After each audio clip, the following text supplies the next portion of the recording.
Hello everyone, welcome to this month's Gosho study. We'll be studying a passage from the Gosho on the Buddha's prophecy written by Nichiren Daishonin in 1273. Now, the Japanese title of the writing literally means to actualize what the Buddha predicted and left as a message for the future. So when we are studying this Gosho, we should be studying the spirit of actualizing or taking action, or more specifically, to inherit the spirit of oneness of mentor and disciple. Now in his lectures, Ikeda Sensei states, through studying this Gosho, we can learn about the origins of the Soka Gakkai's spirit, which is directly linked to the Daishonin. With this, let us look at the first key learning point. The heart of the Lotus Sutra is a teaching that focuses on one's inner transformation and self-development. It is a teaching where each person comes to shine as a sunlight presence. Now, to understand this key learning point, we have to go into the background of the Gosho. Now, Buddhism originated in India and is founded by Shakyamuni. Now, throughout his life, he gave many teachings. Towards the last 8 years of his life, he clarified that only the Lotus Sutra contains the true intent of his teaching, and that all his previous teachings are to be considered provisional. Now, in the spread of Buddhism out of India, eastwards through Asia, however, the provisional teachings that taught that a Buddha is a special being and that living beings have to depend on this transcendental being to save them from their suffering took center stage. Now, the heart of the Lotus Sutra, which teaches that all human beings have unlimited potential and always able to change their circumstances and society for the better, was not discovered. Now, this was the same around the time of the Daishonin. Buddhism was studied only by the priests and society's elite. Now, in society, from the emperor down to the commoners, Buddhist practice is one where you pray to the Buddha for your wishes to be fulfilled. Now, the Daishonin felt something amiss of the Buddhist practice of his day. He therefore studied deeply into the Buddhist sutras and is convinced that the true intention of Buddhism is represented most directly by the Lotus Sutra. Now, the heart of the Lotus Sutra is a teaching that focuses on one's own inner transformation and self-development. Now, based on his own deep insights of the Lotus Sutra, he expounded a Buddhist practice chanting Nam-myoho-renge-kyo to enable anyone who followed his conclusions to tap into their inherent potential, thereby bringing about an inner transformation within one's life and achieving great growth as a human being. He then set out to urge the Buddhist schools, as well as the ruler of the land, to return to the true spirit of Buddhism as taught by the heart of the Lotus Sutra. His proclamation, however, would anger the priesthood and the society's elite that supported them, for it goes against the prevailing view of Buddhism of the day. Now, groups of them, the most powerful being led by priest Ryokan, then colluded to harm the Daishonin. Now, as a result, the Daishonin suffered many persecutions, such as the Tatsunokochi persecution and the Sado exile. Now, realizing that in the latter day of the law, he alone had validated the teachings and prophecies of the Lotus Sutra, and is therefore the votary of the Lotus Sutra, the Daishonin immediately went on to propagate the object of devotion of the essential teaching, or the 5 characters of Nam-myoho-renge-kyo. While in Sado, he wrote the opening of the eyes, the object of devotion for observing the mind. Now, to guide his disciples on how to put his teachings into practice, so that they can use it to transform their own life karma through their own volition and active efforts, and thus come to shine as a sunlight presence, he immediately went on to write on practicing the Buddha's teaching and on actualizing the Buddha's prophecy, which we are studying this month. Now, this leads us to the passage we are studying this month. The Daishonin wrote, "The moon appears in the west and sheds its light eastward, but the sun rises in the east and casts its rays to the west. The same is true of Buddhism. It spreads from the west to east in the former and middle day of the law, but will travel from east to west in the latter day." Now, this passage becomes even clearer in another Gosho on reprimanding Hachiman, which the Daishonin wrote.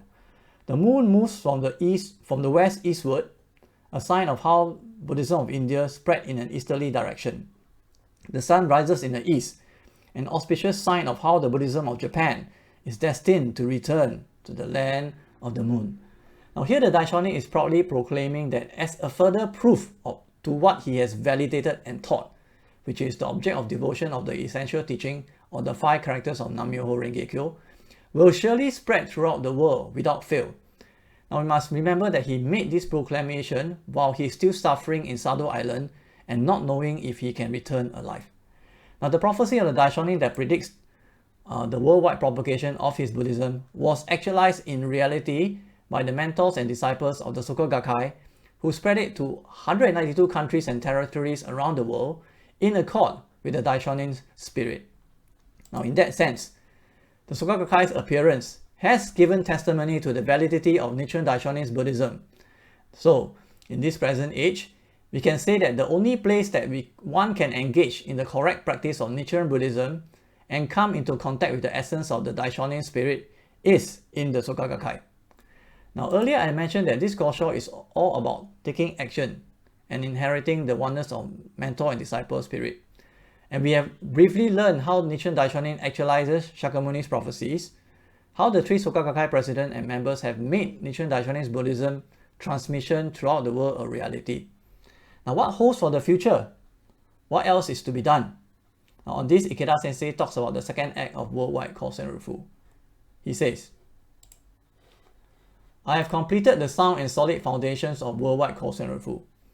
He then describes, the second act of worldwide kosen-rufu is an age when infinite brilliant flowers of value creation based on Buddhism come into bloom through the magnificent endeavors of the members, Bodhisattva of the earth. Whether Ikeda Sensei's prophecy will actualize will depend on all of us who decided to take up his invitation and be his successors. Now this brings us to the key learning point number 2, which is, become a person of courage who embrace the teaching and teach them to others. And one who vows to lead all people to happiness is a legitimate successor who inherits the legacy of Buddhism. The work is not yet done. It will be an ongoing process. Now on this, Ikeda Sensei says, in order to ensure the perpetuation of the law throughout the 10,000 years and more in the latter day, our struggle for kosen-rufu to lead all people of the latter day to happiness must continue eternally. No good can continue to endure without successors. So, no matter how difficult, there is no other way to open the way forward for the happiness of all people other than to propagate the one teaching for the universal enlightenment of all living beings expounded in the Lotus Sutra. For this reason, the Daishonin teaches in this same Gosho, to discard the shallow and seek the profound is the way of a person of courage. Now what is meant by shallow and a person of courage? Ikeda Sensei explained.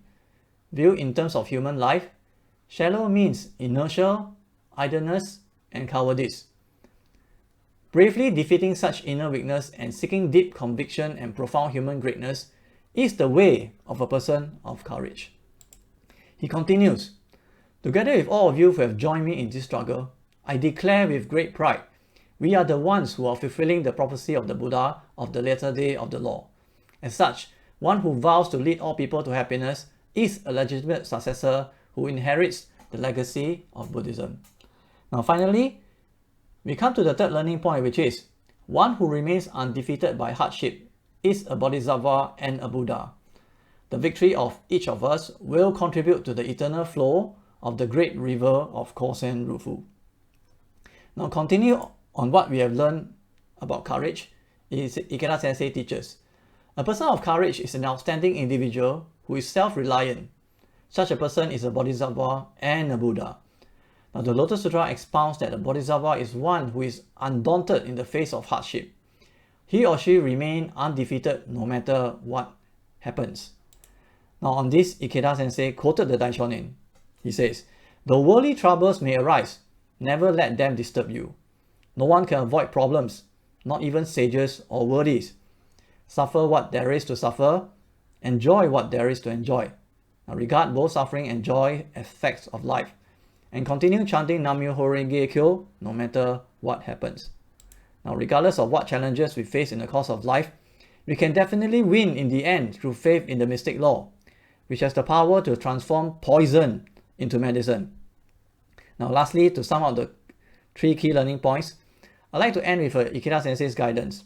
Now, Ikeda Sensei teaches, it, Buddhism of the sun, turns the life of each person into a field of good fortune of the mystic law, and it causes society and the world to bloom fragrantly with human flowers of the mystic law. The goals of the Buddhism of the sun are human revolution, the establishment of the correct teachings of the peace for the peace of the land, and worldwide kosen-rufu. Thank you for listening.